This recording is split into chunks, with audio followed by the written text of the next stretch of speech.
Olá, jovem mancebo. Vamos então, formação de imagens em espelhos esféricos. Bora lá.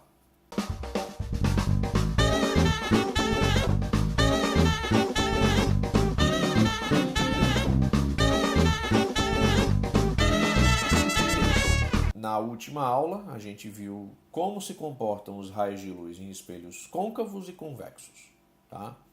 E como funciona a formação das imagens. Deixa eu lhe mostrar. Se eu colocar qualquer objeto na frente de um espelho esférico, côncavo, como esse aqui, eu tenho que obedecer os parâmetros que eu havia criado no vídeo anterior sobre como se comportariam os raios de luz. Então, vamos supor que esse objeto foi iluminado e os raios de luz que batem nele vão em direção ao espelho.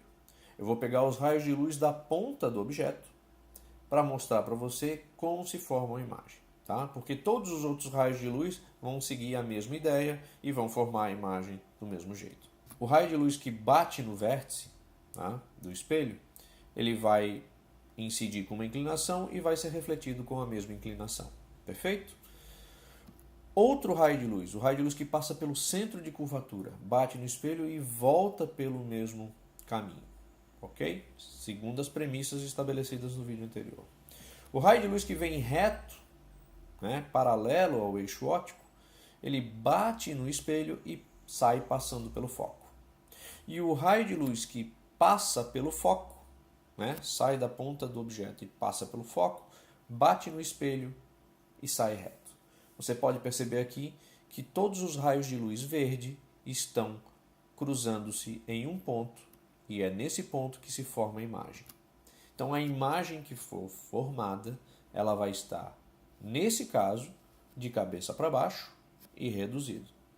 Se você não acredita em mim, vá agora na sua cozinha, pegue uma concha de feijão, olhe para a parte onde você bota a sopa ou o feijão e afastando ele do seu rosto. Você vai ver que o seu rosto vai estar de cabeça para baixo e reduzido. Essa imagem a gente vai chamar de real porque ela está do lado do objeto. Ela vai ser menor e invertida. Ok? Essa imagem real é porque toda vez que você conseguir garantir uma imagem do lado do objeto, você tem uma imagem real. Ok? Se eu colocar o objeto mais próximo do espelho, por exemplo, no centro de curvatura, os raios de luz continuam com as mesmas propriedades. Então, bateu no vértice, sai como bateu, reto passa pelo foco sai reto e pelo centro de curvatura não tem como passar nenhum raio de luz, porque o objeto está em cima do centro de curvatura, então ele não iria bater no espelho. Então, eu tenho aqui uma imagem espelhada, só que continua sendo real, igual e invertida.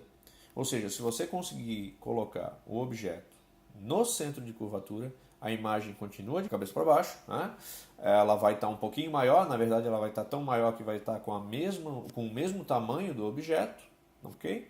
Mas continua invertida. Então veja, estava afastado, estava invertido menor.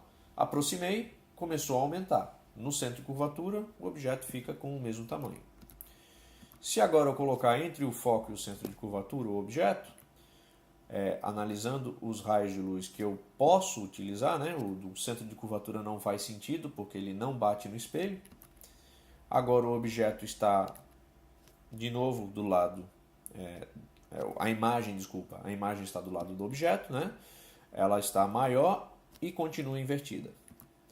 Se eu colocar agora o objeto em cima do foco, os raios de luz eles não vão se cruzar.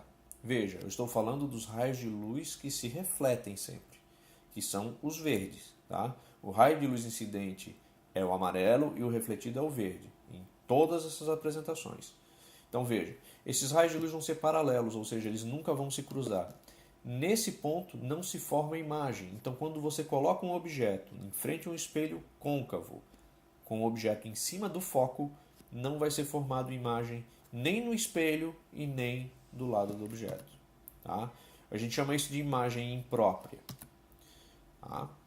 Até o raio de luz que possivelmente agora passaria pelo centro de curvatura, ele bate no espelho e volta, ele não consegue cruzar com os outros raios de luz. Tá?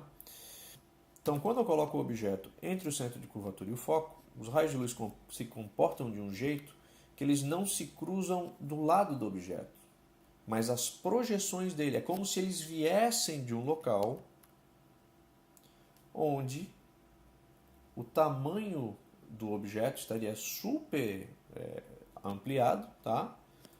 E nesse ponto sairiam os raios de luz e atravessariam o espelho, entre aspas, né? E tomariam aquela direção. Então, nesse ponto, você tem uma imagem dita virtual, que é a imagem que se forma no espelho, ok? Ou seja, atrás do espelho, que é maior e direita. Então, para o espelho côncavo, em qualquer posição que você coloque o objeto, tá? Antes do foco, você vai ter uma imagem de cabeça para baixo. Qualquer posição no espelho côncavo em que o objeto esteja antes do foco, a imagem é invertida.